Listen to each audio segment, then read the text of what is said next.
So, once again, good morning, grade 7. Good morning, Sir Vincent. Good morning, Derek. Okay. Morning, sir. Ayan. So, our topic for today is all about Suffering. That's not it. It's So last meeting, we have tackled the scientific notation, which is mag-move ka lang ng decimal value and point. mag-move ka lang to the left or right para makuha mo si scientific notation. That's it, vice versa. And in the afternoon, we already tackled the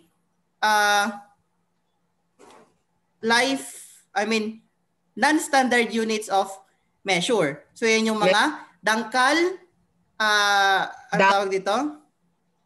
Dangan. Dangkal, foot, ayan.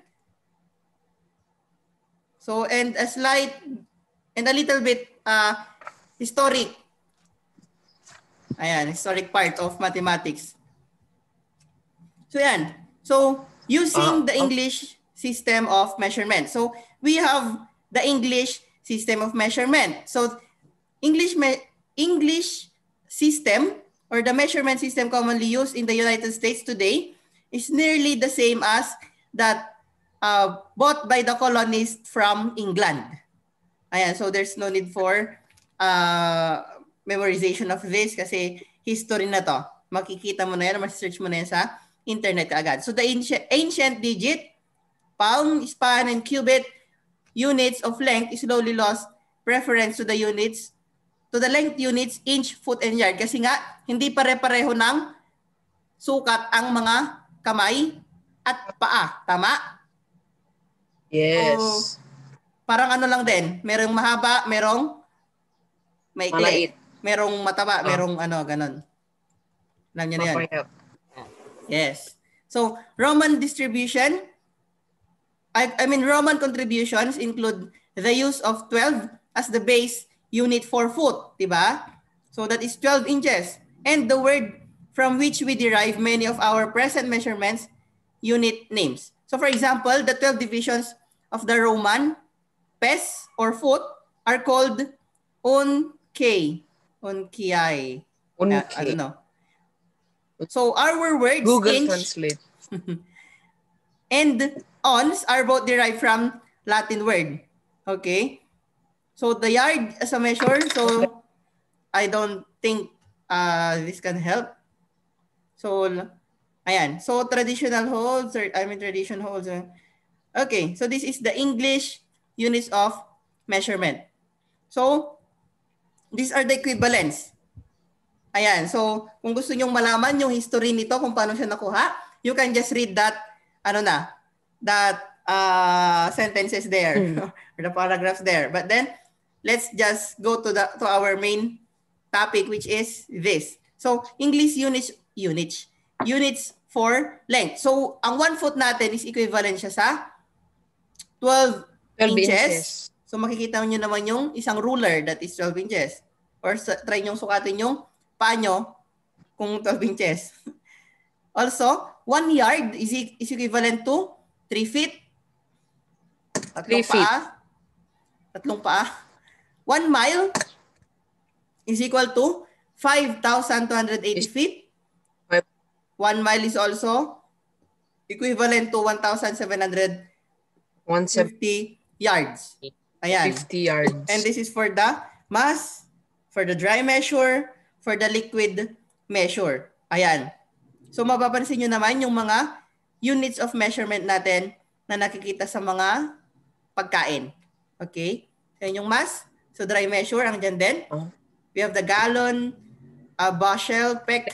So yung iba, hindi ko masyadong kilala. Okay? Na units of measure siya. But then, meron tayong mga liquid measure like 1 quart, 1 gallon, yung isang galon, di ba? Tablespoon. So mga umiinom ng liquid na vitamins, ganyan siguro. Ayan.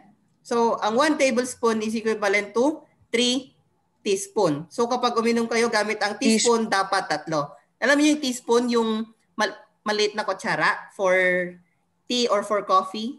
Ganun siya. Ganun, maliit lang. And then yung tablespoon naman yung ginagamit for sa pagkain. Hindi, pagkain. Yes. Ayan. So 1 cup is equivalent to 8 fluid ounces. Ayan. So ito yung mga units of measure in English unit. So to convert 1 unit to another unit of English system, multiply the given unit to the ratio of the given unit to the needed unit. So andyan naman, makikita niyo naman sa taas, I won't be very strict naman. So mahirap siyang i-memorize. Maski ako. Okay? So hindi ko siya masyadong memorize. Okay. So for example, we have to convert 8 yards into feet. So 8 yards into feet. So how many feet are there in 8 yards? So ilan nga ba yan? Sukatin natin. Ang equivalent ng isang yard is 3 feet. Di ba? Equivalent ng isang yard is 3 feet. So mapupunta yung yard mo sa baba and then yung equivalent na yard is mapupunta sa taas. So that is feet. So check natin kung tama ba. 1 yard is equivalent to 3 feet daw. So 1 yard is equivalent to 3 feet. Ito siya. Di ba? Therefore, i-multiply mo lang yung 8 tsaka 3. Therefore, 8 times 3, that would become 24 feet. 20. So parang gano'n lang siya. You're just going to multiply it to make it kung anong hinahanap niya, the unit needed. Okay? So for example, number 2, how many ounces are there in 1.5 ton? So make sure na alam mo yung equivalence niya muna and mahanap mo muna yung kung saan ka mapapadali. For example, is this ton to ounce. So ton, hanapin natin si ton and ounce. So nasan ba si ton? Ito. So units of English units for mass. Therefore, 1 ton is equivalent to 2,240 pounds. Pero ang hinahanap natin is ounce. Therefore, 1 ton, gagamit ka nito. So, yung number na binigay niya kanina, times this, and pagkatapos nun, you're going to multiply it ulit para maging ounce na siya. So, tingnan natin. Ayun. So, 1.5 ton, multiply it to 2,240 pounds. So, yung isang pound na yan is equivalent to 16. Therefore, you're just going to multiply it sa 2,240 and 16. That would give you 53,760. So, hanapin nyo lang kung paano mapapadali yung mga conversions ninyo. Ito, how many miles are there in 126,000 inches? So, kapag ganito naman, kung maliit pa palaki, okay, you're just going to divide it. Okay? Okay. So, inches, maliit ang inch, di ba? The basic unit for inch, ay for the measures is inch. Sino yung pinakamaliit? Inch. Inch. Okay? So, ito yung 1 inch na sinasabi nila. Yung isang ang tawag dito? Ito yung, ano tawag dito? Thumb. Is equivalent to 1 inch daw. Ito. Sabi nila. Yun yung ginawa nilang sukatan dati. So, pag nagbilang ka, ganun mo lang. 1, 2, 3. That is inch. Okay. So, kapag inch, papalaki, you're going to divide. Kapag malaki, papaliit, you're going to multiply. Nakuha? So, ton is bigger than the ounce, kaya tayo nag-multiply. Pero ito, miles, ang hinahanap niya, inches lang yung binigay. Therefore, we're going to divide. So, 126 times 1 feet all over 12 inches. Ganito kasi siya. Okay? So, you're going to cancel inches. You're going to divide 126 divided by 12. So that's the easiest. Ganun ang method ko. You're going to divide na lang. Okay? So you divide inches, divide 3. Kasi ang 1 yard is equivalent to 3 feet. So makikita nyo naman sa taas. And 1 mile is equal to 1,750 yards. Therefore, 126,000 divided by 12. Divide ulit natin sa 3. Divide ulit natin sa 1,750. That would give you 2 miles. Okay? So, ganun ang English system of measure natin. Okay. So, we also have this metric system of measure. So, ito naman ay dinevelop ni Gabriel Montun. Sir. Ay, Moton. Iba yung sa Montun. Okay. Okay. Ayan. So, pinopose niya this. So, decimal measurement system. So, ito naman yung decimal na. Ito yung may dot na. So, mas madali na yung measurement niya. So, kapag sinabi nating metric system, ito, yung kanina English system. Ito naman kay metric system. Kapag sinabing nating metric system, it is base 10 or the decimal system. Okay? So yung 'di ba, decimal natin, kapag nakabuo ka ng 10, that is 10. Kapag nakabuo ka ng 100, that is hundreds. 10, that is hundreds, 'di ba? 10, 1,000. I mean 10 hundreds, that is 1,000, 'di ba? 10 1,000, that is 10,000. Yes. 10 10,000, that is 100. So ganun siya. Ang base niya is 10-10. 10-10 siya. That is the decimal system. Ayan, so there's no need to dyan. That is the metric. Ito. So, when we say meter, that is the measurement for length. Kilogram, gram is for mass. Second is for time. Tama? Ampere is for electric current. Kelvin is for the temperature or the thermodynamic temperature. Mole is the amount of substance. And candela, that is the luminous intensity. So, ang tawag natin doon is the... Okay. Ayan. Units of metric system. Metric system, yan. So, yung pinaka-simplified version ni English system. So, sa English system, medyo... Alam niyo na, mahirap. Di ba? Mahirap siyang... Okay. So, the metric system can be compared to decimal number. So, ang decimal number diba, natin is this. Thousands, hundreds, tens, then the units, tens. Hundreds, thousands. Diba ganito yung decimal natin? Which is, yung unit na to, that is the point or the decimal point. Okay? So, it is the same as the metric system. So, sa metric system natin is this. So, we have the kilo, hecto, deca, the unit. We have the meter, gram, liter. We have the deci, centi, and milli. So, kapag tinawag mo na, kung ang unit dito is meter, decimeter, centimeter, millimeter, decameter, hectometer, kilometer. So, ang pinakamalaki dyan is the kilometer. Okay? Ang pinakamaliit naman is the millimeter. Okay. So, ganun siya. Kilo, hecto, deca, blank, deci, centi, milli. Okay. So, these are the metric measures for length. So, yung worksheet nyo is this one lang. Metric system lang tayo. So, later on, I'm going to discuss it further. But now, let's just look for the metric measures of length. So, kapag meron kang 10 millimeters, equivalent siya ng 1 centimeter or cm. So, magkatabi lang naman sila. So, ibig sabihin, ang millimeter, 10 millimeter, that is 1 centimeter. 10 centimeter, that would give you 1 decimeter. Ganon siya. Okay? Oh. So, 10 decimeter, makakakuha ka ng 1 meter or liter. Try natin sa iniinom nyong tubig. I mean, iniinom nyong soft drinks. Yung ganito kaliit. Okay. So, mapapansin nyo na this is 200 ml.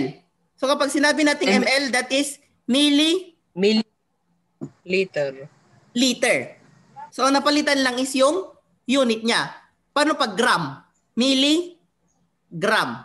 Diba? Oh, yeah. It's Millimeter, different. Yeah. they are at the same rate siguro, parang ganon. Pare-parehas lang yan. Ang napapalitan lang is the unit, itong gitna. Okay?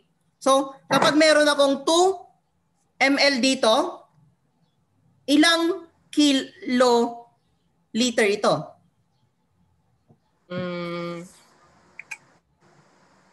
Ano? Or ito na lang, ilang liter? Deka. Liter na lang kasi liter lang naman yung inano natin. So kapag meron akong 2 ml or milliliter, ilang liter ang meron doon? 2. That is 0.2, di ba? So, Sure ba? yes. 0.2 ba? No, 0.02. 0.002. Sure? 002. 0.00. So, we're going to discuss that later. Ayan. Oh, later. Okay. Yes. So, basta ang unit lang natin for this is by 10. So, 10 decameter By 10. is 1 hectometer, 10 hectometer is equivalent to 1 kilometer. So, ganun lang siya. So, let's try. Ayan lang siya. So, this is the unit, a metric unit for volume. So, mapapansin nyo naman na yung halos pares lang yan. I'm gonna show you later. Okay. So, conversion of units involves changing a given unit to an equivalent measurement having the desired unit. So, it is possible only between measurements of the same physical quantity. So, conversion by multiplication or division. So, to convert from biggest unit to to a smaller unit, multiply. Pero kapag maliit, papalaki, divide. Diba? Sinabi ko na yan kanina. Diba kanina, malaki, papaliit, that is multiply. Maliit, papalaki, that is divide. Sabi ko na yan kanina sa English system. Ayan. So let's try to convert 5.43 meter to centimeter. So mapapansin nyo doon kanina, sa may natin, so try natin isulat. Yung mga lang. So KL, K, ha?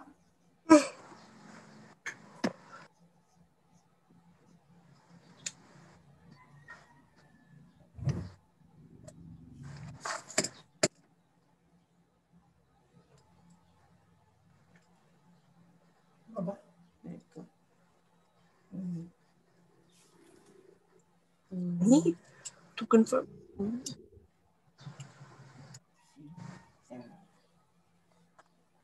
Ayan siya. So ito yung unit natin. So nakikita nyo ba? Ayan. So I hope nakikita nyo. So K hada blank DCM. K hada blank DCM. Ito yung mga shortcut niya. M for milli, C for centi, D for deci, then the unit, it can be G, it can be meter, it can be liter. And then we have the DA, we have the da or deca, ha for hecto, and K for kilo.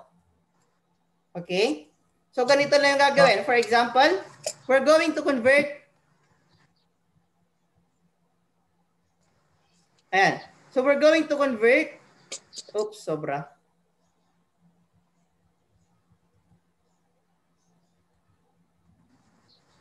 Ayan. Ay, ano ba yun?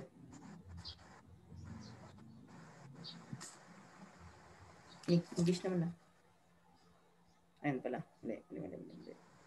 Ito. Ayan. So for example, we're going to convert 5.43 meters to blank centimeter. So ang gagawin lang natin dito is this. So hanapin yung CCM. Saan ba pupunta yung CCM?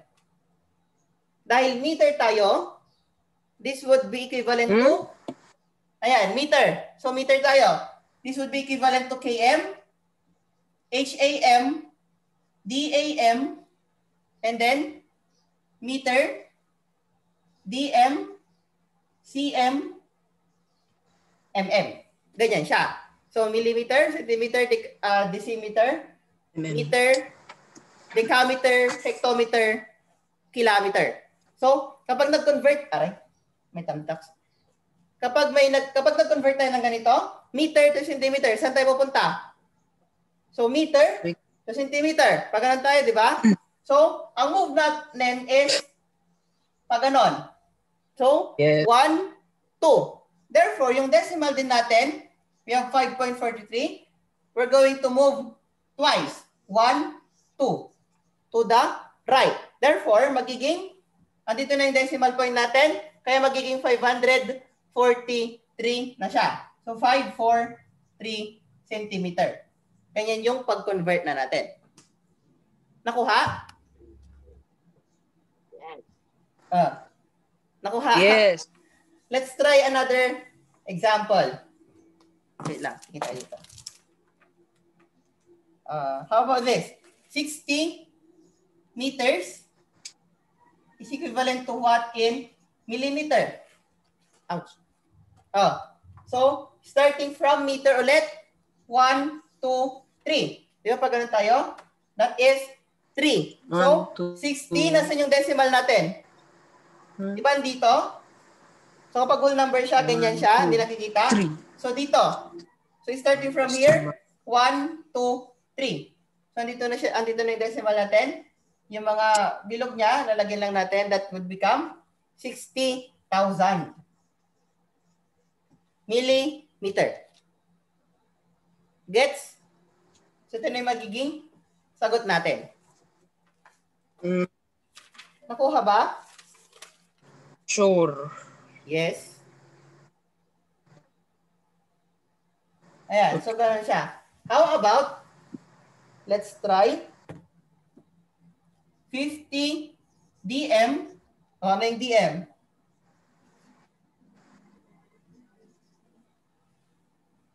Ano si dm? Decimeter. So from decimeter to meter, so ano magiging sagot natin dyan?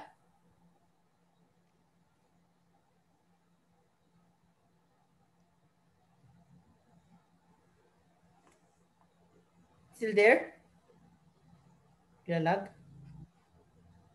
Ayan, so ano yung magiging sagot natin? Kung galing tayo dito, magpapaganon tayo. So we're going to move 1 decimal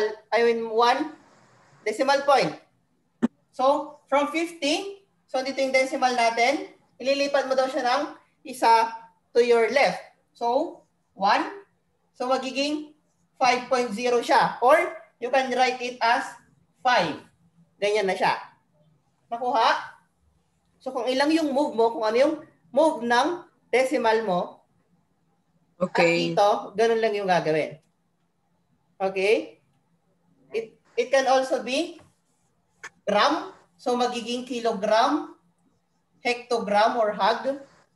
Dag naman ito. This would be gram.